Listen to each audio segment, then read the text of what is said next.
Creamer Media's Polity, I'm Sashnee Moodley.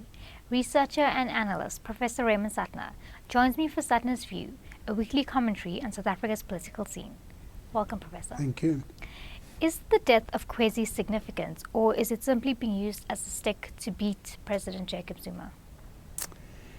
You know, obviously some people will use anything as a political tool, but I think a lot of people were very moved by the death of this young woman. I mean, if you think of it, she was only 31 at the time of the rape trial. But I think that it is symptomatic of the cruelty of the present leadership, the cruelty of South African society, and in some ways that this woman was brought a charge of rape, and instead of the focus being on what the accused had done, people tried to vilify Khwezi. We know her name now. She had to go under the name of Khwezi because she was attacked. Her house and her mother's house was burnt down. People circulated her address, her telephone number, and they said, "Kill the bitch," things like this. And there was no word from President Zuma or the ANC, its allies, saying this is not the way we must treat it. Let this case take its course because the man is innocent, etc., etc. Instead, you had just a lot of people who are now involved in the Zuma Must Fall were also involved in supporting Zuma in this court case. It was a very, very unfortunate spectacle whereby you had Zulu ethnocentrism, people wearing T-shirts saying he's 100% Zulu, meaning in contrast to Thabo Mbeki. And it was the context in which the trial took place was allegations of a conspiracy against Zuma, and was suggested by some people, and recently by Kebi Mapatswa as well, that the charging of Zuma with rape was part of a conspiracy hatched by President Mbeki. When the trial was conducted, in many ways it replicated the way in which rape trials all over the world happen, whereby the complainant, the rape survivor, or the rape victim, is treated, experiences secondary victimization. She is really put on trial, and they allowed what is called sexual history of her to be brought out. Now, much of this was when she was a young girl, and there were cases of abuse. And they also somehow came across a private memoir of hers. It was never explained how they got hold of that. Also, the case raised very important issues insofar as Zuma's defense was based on cultural grounds, partly. He claimed that a woman dressed the way Khwezi was dressed, in this kanga, a type of sarong, was actually sending a signal inviting sex. And if he did not respond, according to him, in his culture, he would have not acted as a man ought to act. He could even have been accused of rape. Now there you had Zuma advancing a notion of culture and custom which would be contested, but no one contested it in court. The prosecution was very weak, and the judge and a judge went along with Zuma's versions. Culture was also significant in that, according to Khwezi, she regarded Zuma as an uncle, malume.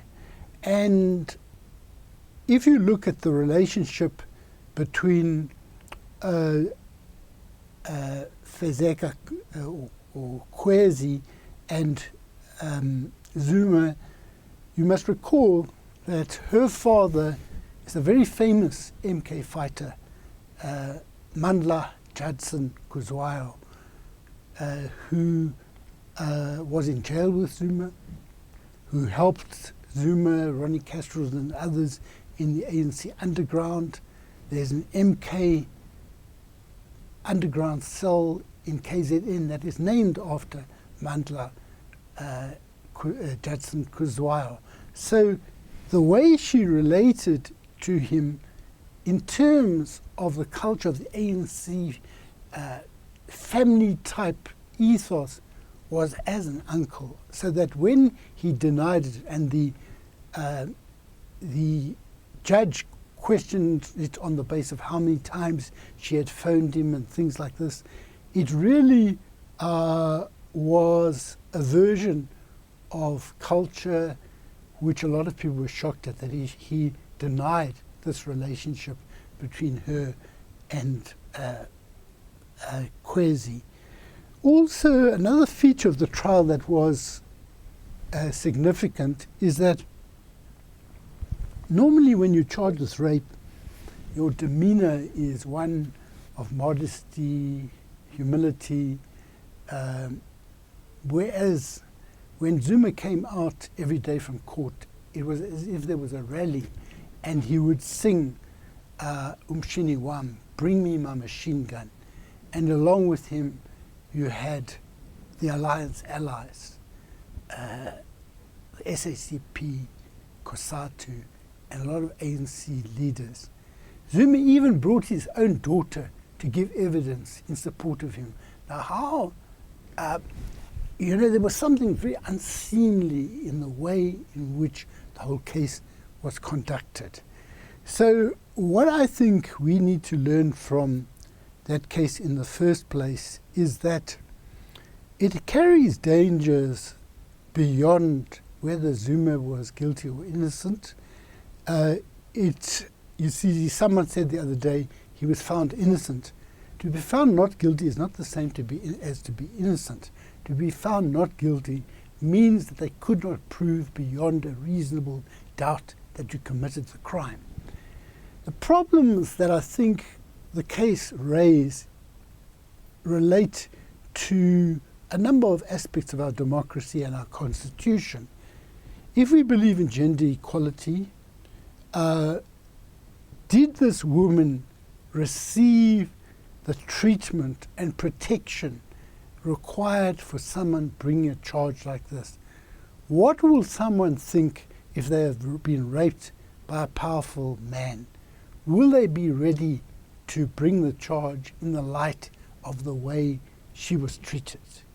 So it sent a danger signal to all abused women in South Africa that we cannot guarantee you even the limited protection that people get overseas. In South Africa, with its more advanced constitution, this is the way one woman was treated when she brought the charge.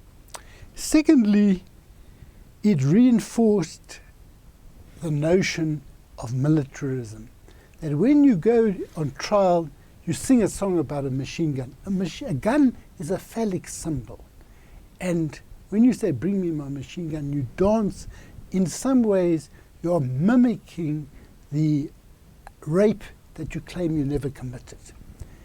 Thirdly, I think it's very important that we should understand that the notion of culture is open to abuse, because people say that because they are Zulu speaking or Xhosa or Abatembu, whatever it is, they understand their custom and no one else can discuss it.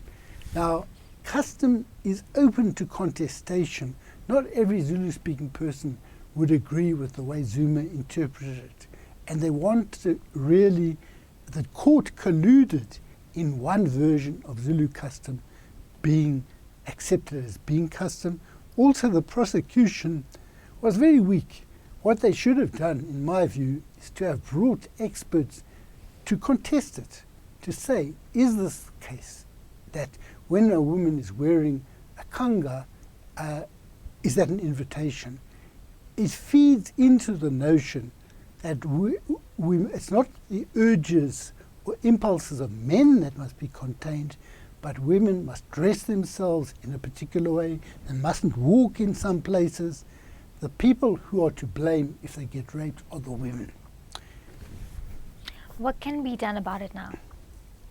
You see, the atmosphere, the climate in South Africa, there's been a lot of setbacks from this, but you have very good moves amongst the students with regard to the protests about rape, making universities safe places, but the whole of society needs to be made a safe place for women. And we need to accept that even if there is a Bill of Rights, there are some rights that are actually protected more than others. There's a sort of hierarchy in the Bill of Rights. If you call someone a kafir, you are likely to be successfully prosecuted.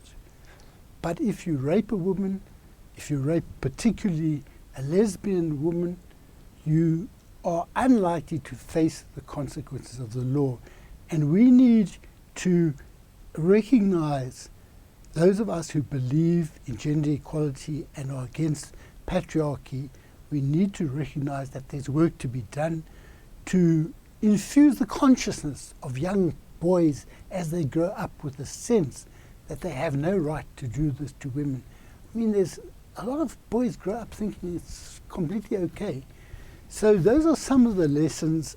I think also there is a lesson in that they tried to shut down debate around this issue, around culture, about whether the judgment was correct, because just as we question just as they are questioning the judgment of the North Gauteng court over this charges of Zuma, we are entitled to ask, was the judgment of Judge van der Merwe in the rape case legitimate?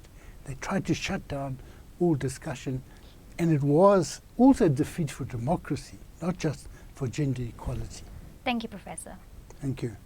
That was Professor Raymond Suttner speaking to Creamer Media's Polity about remembering Khwezi and South African rape culture.